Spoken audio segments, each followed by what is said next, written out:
Welcome to another episode of Explained by AI. Today we're going on a deep dive into the world of cryptocurrency. Ooh, exciting. Specifically, we're going to be talking about Bitcoin Okay. and how private it really is. Mm. It's like when you're buying a cool new video game online, do you really want everyone to know what you're spending your money on? Probably not.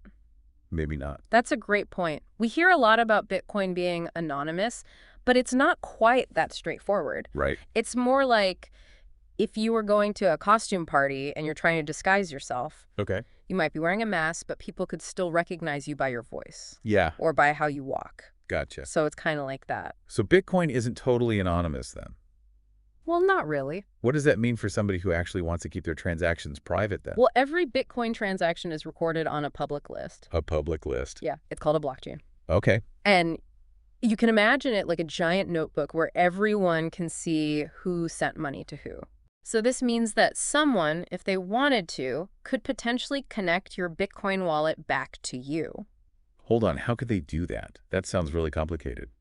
Yeah, it can be, but there are a few ways. Okay. For example, if you're using a website to buy or sell Bitcoin and it asks for your ID, Right. now your identity is linked to those Bitcoin transactions. Okay. So it's kind of like using if you use your school ID card to buy something in a school store, Right. everyone would know that it was you. Yeah, true. That makes sense. Okay, so it's not as private as people might think. Uh-huh. But what about this Lightning Network thing? I've heard about that. Yes. Is that like a secret way to use Bitcoin? It's pretty cool. So think of it like a secret tunnel for Bitcoin transactions, Okay. making them super fast and cheap. Oh. And these transactions happen off-chain, meaning they aren't recorded on that big public list that we talked about. Ooh, okay. So it's like a separate... So it's like a secret passage for Bitcoin. Yeah. You got it. That sounds pretty private. It can be, Okay. but there are still some things that somebody could look at and try to figure out what you're up to. Cool. So like anytime you enter or exit that secret tunnel, it is recorded on the main Bitcoin blockchain. Right. So if somebody was really, determined, they could potentially piece things together and figure out who's sending what. So it's still not completely private, even with that. Yeah, it's not 100%. That's kind of disappointing. Yeah. Are there any cryptocurrencies that are really, truly private then? There is one that stands out for sure, Oh. Monero. And it was designed for ultimate secrecy from the ground up. Wow, ultimate secrecy. Yeah. Tell me more about how Monero keeps things so hidden. So imagine you're with a group of friends Okay. and you're all pooling your money together to buy a pizza, Okay. but no one can tell who paid what. Right. That's sort of how Monero's ring signatures work. Okay. They mix your transaction with other ones so you can't tell who sent the money. So it's like a secret pizza party. Everyone chips in, but you don't know exactly who paid for what. That's a great analogy. Exactly. Cool. But wait, there's more. Well, there's more. Monero uses something called stealth addresses, which means a new secret address is created for every single transaction. Wow. So even if someone sees you receiving money, they can't actually track it back to your wallet. So that's amazing. It's like having a secret mailbox for every single package you get. Yeah, that's great. But what about knowing how much money is changing hands? Can people see that? Nope, Monero has that covered too. Wow. They use something called ring CT to hide the amount of money being sent. So it's like sending a gift wrapped in plain paper. Okay. So no one knows what's inside. So it's basically like sending a secret message in a secret box. I like that. Yeah. That's very cool. That's pretty cool. But if Monero is so good at keeping things private, why isn't everyone using it? That's a great question. Yeah. There are a few key reasons why Bitcoin is still much more popular, even though Monero is the privacy superstar. Okay. So it's kind of like choosing between a busy highway with lots of lanes Okay. and a quiet country road. I'm following you. Okay. Okay, so how is Monero like a quiet country road? Yeah. Well, Monero can handle a good amount of traffic, but it can get slowed down if things get too busy. Okay. So it's not as good as Bitcoin at handling lots of transactions quickly. Right. Also, because Bitcoin has been around longer, Okay. it's just accepted in more places. Yeah. Like you can buy things online with Bitcoin. Some places even let you buy things in person with it, like pizza. Oh, cool. Right. Not many places accept Monero yet. Yeah. Okay. I get it. Yeah. People like to stick with what's familiar Right. and what's easy to use, even if it means sacrificing a bit of privacy. Exactly. So besides the speed and, where you can use it, Yeah. Are there any other downsides to using Monero? One thing to consider is security. Okay. So while both Bitcoin and Monero are very hard to hack, Bitcoin has been around for longer and has a bigger network of users, making it extra tough to break into. Okay. So imagine like a giant fortress with really thick walls. Yeah. That's Bitcoin. Gotcha. Monero is also secure, but it just hasn't been tested quite as much. Okay. And then another thing is governments and banks are still trying to figure out this whole cryptocurrency thing. Right. So does that affect Monero's popularity? Absolutely. How so? Because Bitcoin is easier to keep track of, governments and banks feel more comfortable with it. Okay. Monero's super strong privacy makes some people nervous, Right. especially those who worry that it could be used for bad things. Yeah. So it's like the difference between a regular lock Right. and a super high-tech vault. Yeah. They both keep things safe, Uh-huh. but the vault might seem a little suspicious to some people. That's so it's true. like, what are you hiding in there? Right. Yeah. So it seems like there's pros and cons to both, right? Yeah. Monero wins on privacy. First, but Bitcoin is more practical for everyday use. Yeah. Definitely for now. you- For now. Okay, but let's go back to Bitcoin for a second. Okay. Are there ways to make Bitcoin transactions more private, Absolutely. even if it doesn't have all the fancy features of Monero? Yeah. Definitely. Okay. So one way is to use something called coin mixing services. Okay. So imagine if you took a bunch of different colored marbles Okay. and mixed them all up in a bag. Okay. That's kind of what coin mixing does with Bitcoin. So it's like mixing your Bitcoin with other people's Bitcoin so it's harder to track. That's the idea. Okay. It's like trying to, make things a little more difficult to follow. Gotcha. But it's important to know that these methods aren't perfect, Okay. and sometimes they can even raise red flags Oh, really? with the companies that help you buy and sell Bitcoin. Oh, wow. So it's like trying to be sneaky, Yeah. but maybe attracting unwanted attention in the process. Yeah, like, what are you doing? Exactly. Yeah. Okay, interesting. So be careful. What about these privacy wallets I've heard about? Are those any good? Yeah, those are another option. Yeah. So privacy wallets have special features that make it harder to follow your transactions. Okay. So it's like having a secret code that only you and your friends know. Okay. But just like with Monero, there are some downsides. Okay, like what? Privacy wallets can be a bit trickier to use than regular wallets. Huh. And they might not work with every website or store that accepts Bitcoin. Oh, okay. Yeah. So it's like a trade-off. It is a trade-off. You get more privacy, Yeah. but maybe a little less convenience. Yeah, it depends what's important to you. Right. Exactly. Interesting. Yeah. So it seems like there's no perfect solution when it comes to Bitcoin privacy. Yeah, it's a tough one. You have to weigh up, what's most important to you. Is it convenience, security, or keeping things hidden? Right. It's like trying to decide whether to put a lock on your diary. Yeah. You want to keep your thoughts private. But what if someone really needs to read what you wrote? That's true. Hmm. It's a tricky one. It is. So some people think that if Bitcoin had stronger privacy features, it would attract people who want to do bad things. And then that would lead to more rules and regulations around Bitcoin. I see. So they think Bitcoin's transparency is actually what makes it useful Right. for businesses and regular people. Okay. But then on the other hand, other people believe that privacy is like a basic right and that Bitcoin should evolve to protect users from being watched and controlled. Yeah, it sounds like a really complicated issue with no easy answers. Definitely. It makes you wonder what the future of privacy will look like in the world of cryptocurrency. Yeah, big questions. Big questions, but Yeah. hey, we can save that conversation for another day. Another time for sure. For now, let's focus on what's happening right now. Oh. So what's happening right now? Well, what's interesting is that because Bitcoin isn't perfectly private, there have been some surprising things that have happened in the real world. Like what? For example, police and detectives have actually been able to catch criminals Really? by looking at Bitcoin transactions. wow. Remember that public list of transactions we talked about? Yeah. It can be a powerful tool for solving crimes. So it's like leaving a trail of digital breadcrumbs that lead right to you. Pretty much. So using Bitcoin for illegal things isn't really anonymous like some people might think. Not at all. Wow. There have been cases where criminals thought they were being smart by using Bitcoin, Right. but they ended up getting caught because their transactions could be traced. Wow. That's a good reminder that even when you're doing things online, Yeah, your actions have consequences. absolutely. But hold on. Let's not make Bitcoin sound like the bad guy here. No, not at all. Because it's transparent, that's also helped to stop scams and fraud.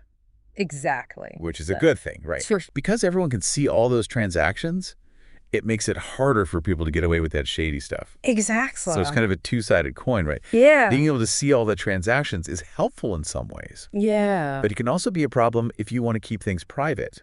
Right. It makes me wonder, Yeah. how does Bitcoin's privacy compare to other cryptocurrencies? Ooh. Are there any that are even worse when it comes to privacy? Oh, there are definitely cryptocurrencies that offer even less privacy than Bitcoin. Oh, really? Okay, like what? So Litecoin, for instance, it's like a faster version of Bitcoin, Okay. but it has the same issues when it comes to keeping things hidden, Oh, even Ethereum, okay. which is cool because it has smart contracts and all that. Right. Still has a public list where everyone can see every single transaction. So it's like having all of your spending habits displayed on a giant billboard. Exactly. Yeah, pretty much. Ouch, that doesn't sound very private at all. Not at all. So if we're talking about privacy in the world of cryptocurrencies, Yeah. Bitcoin kind of falls somewhere in the middle then. Yeah, I would say so. It's not the best, but it's not the worst. Yeah, exactly. Okay, I think I'm starting to get the big picture now. Good. How much privacy you have with Bitcoin really depends on how you use it Yeah. and what tools you use. Absolutely. Right. That's why it's so important to understand how cryptocurrency privacy works. Right. Just because something is digital doesn't mean it's automatically anonymous. Yeah. In fact, it can be even easier to track and trace your activity online. That's definitely something to keep in mind. For sure. But before we finish up our deep dive into Bitcoin privacy, Yeah. I want to talk about this word I keep hearing, fungibility. Okay. What does that even mean? Fungibility. Yeah. It's a big word, It is. but it's super important when we talk about cryptocurrency. Okay. Basically, it means that one unit of a currency Yep. is just as good as any other unit of the same currency. So think about dollar bills. Right. One $5 bill is the same as any other $5 bill. Yeah. Doesn't matter which specific one you have as long as it's real. Right. Right. So how does this relate to Bitcoin? Right. How does it? Well, because everyone can see all those Bitcoin transactions on that public list. Right. Some Bitcoin can be seen as like tainted.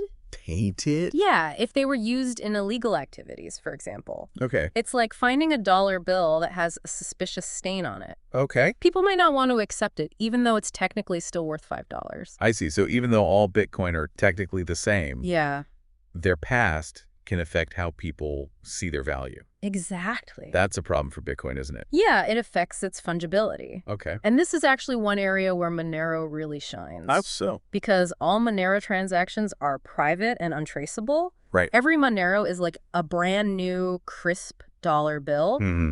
There's no way to tell if it was used for something illegal or not. So people don't have to worry about accepting a tainted one.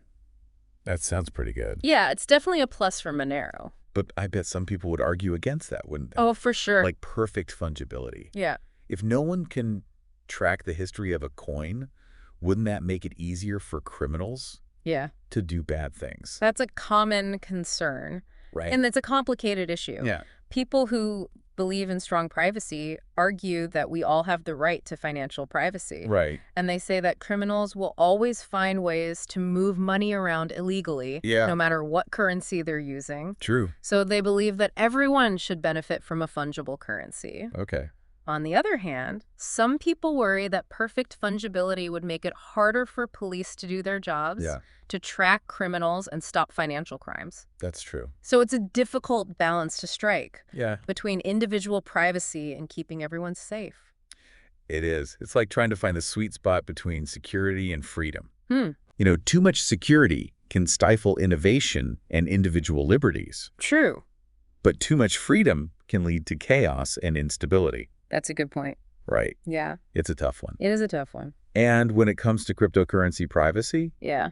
there's no easy answer. Nope. It's complex, It is. with consequences that reach far and wide. For sure. So it's important to have these conversations Absolutely. and to think about all of the potential benefits and the risks. Yeah, And think about, the ethical implications of these technologies. for sure. We need to be mindful of how the choices we make today will shape the future of finance Yeah, and ultimately the future of our societies. absolutely. Well said. So we've only just begun to explore this topic, it seems. I think so, yeah. Speaking of exploring this topic, Yeah. I just read about how the Lightning Network, the one we talked about earlier, Okay. it can impact privacy Uh-huh. in both good and bad ways. Oh, interesting. So the Lightning Network is a great example of how innovation can create both opportunities and challenges for privacy. Definitely.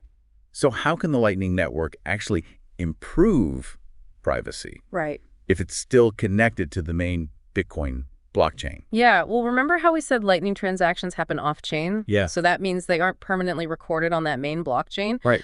Only the opening and closing of a Lightning channel shows up there. Okay. So it's kind of like if you were having a private conversation Okay. in a really crowded room. Okay. Everyone can see that you're talking, Yeah. but they can't actually hear what you're saying. Oh, I see. You got it. Okay. And to make things even more private, Yeah. Lightning Network uses something called onion routing. Onion routing. Yeah, have you heard of that? That sounds familiar. Isn't that what the Tor browser uses? Yes, exactly. Oh. So it's a way of sending your communication through multiple layers, just Right. like peeling an onion. Each layer only knows the previous and next step in the route, Oh, well. but not the full path. Okay. So this makes it super difficult to trace where the communication came from and where Yes. it's going. So it's like sending a secret message through a chain of friends. And each friend only knows who they got the message from and who they need to pass it on to. Yeah, that's a great way to put it. Okay, I like that. Because Lightning Network uses onion routing. Yeah. It adds that extra layer of privacy. Okay, that sounds pretty clever. Yeah. But you said it can also have negative impacts on privacy. Right. How is that possible? Well, even though Lightning transactions happen off-chain, right. you need on-chain transactions to open and close those channels. Ah, okay. And those transactions can be analyzed Yeah. to potentially reveal information about who's using them. Oh, I see. So it's like having a secret meeting, Yeah. but someone is watching the doors to see who comes and goes. Exactly. Yeah. Are there any other privacy weaknesses in the Lightning Network? There are a few. Okay. One issue is that some Lightning nodes are listed publicly, and they often share information about their capacity and the channels they are connected to. Okay. And that can be a gold mine of information for someone trying to track transactions. So it's like leaving your meeting notes out in the open for anyone to read. Pretty much, yeah. Okay, that doesn't sound good. Not ideal. What about risks related to matching payments? Yeah. Is there a chance someone could figure out who's paying who on the Lightning Network? There is a potential risk, yeah. Okay. So if the person receiving a Lightning payment reuses their node ID a lot, Right. they could be identified and linked to specific transactions. So it's like using the same username for all of your online accounts. Exactly. Eventually, someone could connect the dots and figure out it's you. Yeah, it's all about creating a traceable pattern. Okay, so it's not as foolproof as it might seem at first glance. Definitely not. Are there any ways to make these risks smaller? Improve privacy on the Lightning Network. Chris? Okay, like what? One way is to use private channels instead of public ones. Okay. Private channels aren't advertised to the network, Right. which makes them much harder to monitor. So it's like having your secret meeting in a hidden location instead of meeting in the town square. Yeah, exactly. Okay, I like that analogy. Yeah. What are some other ways to stay private on the Lightning Network? Another important tip is to avoid reusing those node IDs. Okay. So using a different node ID for each transaction Right. prevents you from creating that traceable pattern. Right, it's all about reducing the amount of information that can be linked back to you. Exactly. Right. And just like with regular Bitcoin transactions, Yeah. using a privacy-focused wallet that integrates with Tor can help to disguise your IP address and minimize data leaks. So it sounds like using the Lightning Network for privacy requires some knowledge and some planning.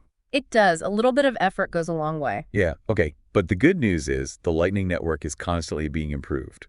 Developers are working hard to address privacy concerns. Absolutely. New technologies like blinded paths and rendezvous routing, Yeah, those are cool. those are being created to make Lightning payments even more private. Yeah, it's really exciting to see what they're coming up with. So it's a work in progress, but it has the potential to become a truly private and secure way to use Bitcoin.